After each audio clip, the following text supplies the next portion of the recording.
अस्सलाम वालेकुम क्लास 6। आज हम पढ़ने जा रहे हैं यूनिट नंबर 1 और उसका नाम है sales, tissues and organs.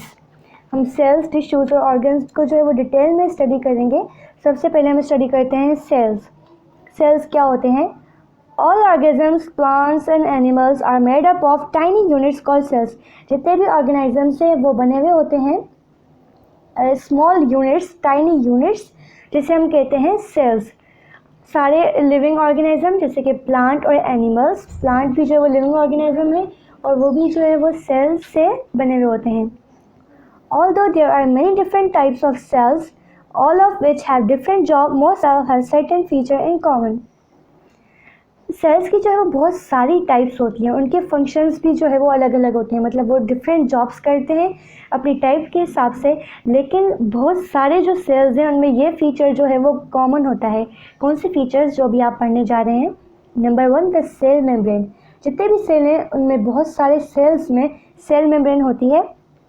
Cell membrane का काम क्या होता है? Control what goes into and out of the cells. ये कंट्रोल करता है कि सेल के अंदर क्या जा रहा है और सेल के बाहर क्या आ रहा है। ये मतलब एक जो है वो गेट की तरह काम करता है। जैसे कि हमारे घर का मेन गेट होता है, उसी से ही हम लोग डिसाइड करते हैं कि कौन अंदर आ रहा है, या हम उसे बंद कर देते हैं ताकि कोई बाहर जा भी नहीं सके, अंदर भी ना आ सके। इसी तरीके से जो सेल मेम्ब्रेन है वो एज ए गेट एक्ट करती है सेल के, ताकि कोई चीज़ अंदर आए या बाहर जाए वो सेल मेम्ब्रेन की परमिशन से जाएगी। उसके बाद नंबर 2 है cytoplasm. Cytoplasm is a jelly like substance which make up the most of the cell in both plants and animals. Cytoplasm जो है वो एक जेली लाइक सब्सटेंस होता है। साइटोप्लाज्म जो है मतलब आप ये समझ लें कि बहुत गाढ़ा जो है वो एक पानी की तरह, एक तो पानी होता है बिल्कुल जो है वो पतला, लेकिन ये गाढ़ा एक सब्सटेंस होता है जो सेल का ज़्यादातर पार्ट जो है लाइक ऑलमोस्ट 70%, 70 to 80% सेल में जो है वो सिर्फ साइटोप्लाज्म ही होता है। और ये जो है बहुत जो है वो प्लांट्स और एनिमल दोनों के सेल में होता है। The cytoplasm contain a number of structures called organelles. और इसमें number of different structures, small structures होते हैं, उन्हें हम क्या कहते हैं? ऑर्गेनेलिस।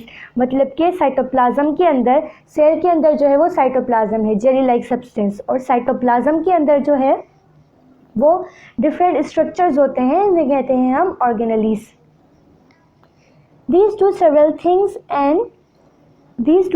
थिंग्स और ये जो है वो अलग अलग टाइप के फंक्शंस परफॉर्म करते हैं, जैसे कि the mitochondria produce energy for the cell. Mitochondria जो है वो सेल के लिए एनर्जी प्रोड्यूस करता है, और माइटोकॉन्ड्रिया को जो है हम power house of the cell भी कहते हैं। यहाँ पे आप पेंसिल से जो है वो साइड में लिख लीजिएगा। माइटोकॉन्ड्रिया को power house of the cell भी कहा जाता है। पावर हाउस किस लिए? कि वो एनर्जी प्रोवाइड करता है पूरे सेल को। Other called ribosomes. और दूसरे जो है वो एक राइबोसोम्स होते हैं। राइबोसोम्स जो है वो क्या करते हैं?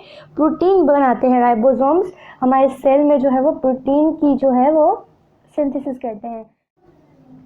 राइबोसोम्स मेक प्रोटीन्स, वो प्रोटीन्स बनाते हैं। दे रिसीव, और उसके बाद they receive chemical messages from the nucleus which tell them exactly which protein to make.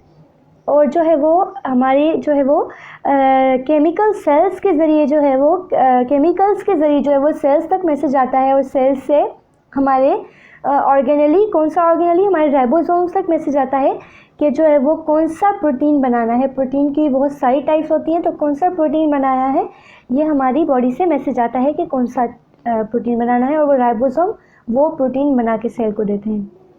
उसके बाद the nucleus contains the substance called DNA. और न्यूक्लियस जो है उसमें एक सब्सटेंस होता है जिसे हम कहते हैं DNA. The nucleus carries the plans for the plant and animals. The cell will grow into और be part of it.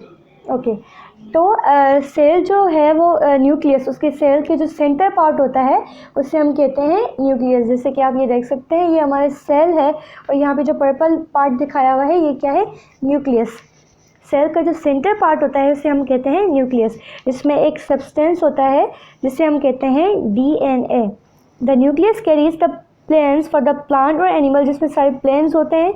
Nucleus जो वो कैरी करता है प्लान्स फॉर द प्लांट्स और animals. The cell will grow into और be part of it. मतलब कि cell जो है वो एक और सेल बना लेगा या उसी का ही पार्ट रहेगा। ये डीएनए में जो है ये प्लेन्स जो है वो कंटेन करता है। It controls the kinds of chemicals the cell make and how much of each of them is produce.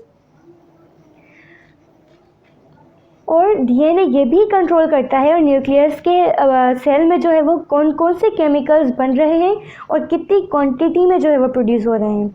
It also controls how and when the cell divides. और सबसे इम्पॉर्टेंट फंक्शन जो होता है इसका वो होता है सेल डिवीजन। मतलब कि सेल जो है जब डिवाइड हो जाता है, पहले एक सेल है और ये डिवाइड हो जाएगा, फिर ये एक से कितने बन जाएंगे, 2 सेल बन जाएंगे। इसे सेल डिवीजन का प्रोसेस कहते हैं। और इसमें इम्पॉर्टेंट सबसे जो पार्ट होता है वो डीएनए होता है और डीएनए की वजह से ही जो है वो सेल डिवीजन होती है। अ प्लांट और animal cell without a nucleus can not reproduce. A plant या फिर एनिमल सेल जो है वो न्यूक्लियस के बगैर रिप्रोड्यूस मतलब बढ़ नहीं सकते, अपनी कॉपीज नहीं बना सकते, रिप्रोड्यूस नहीं कर सकते। तो आज की हमारी क्लास यहीं पर ही एंड होती है। अगर आपको कोई भी क्वेश्चन समझ में ना आया हो, कोई भी क्वेश्चन हो, कोई भी बात समझ में नहीं आई हो, तो आप मुझसे जो है वो पूछ सकते हैं। आपसे जो है वो नेक्स्ट ऑनलाइन क्लास में मुलाकात होगी। तब तक के लिए अल्लाह हाफिज़।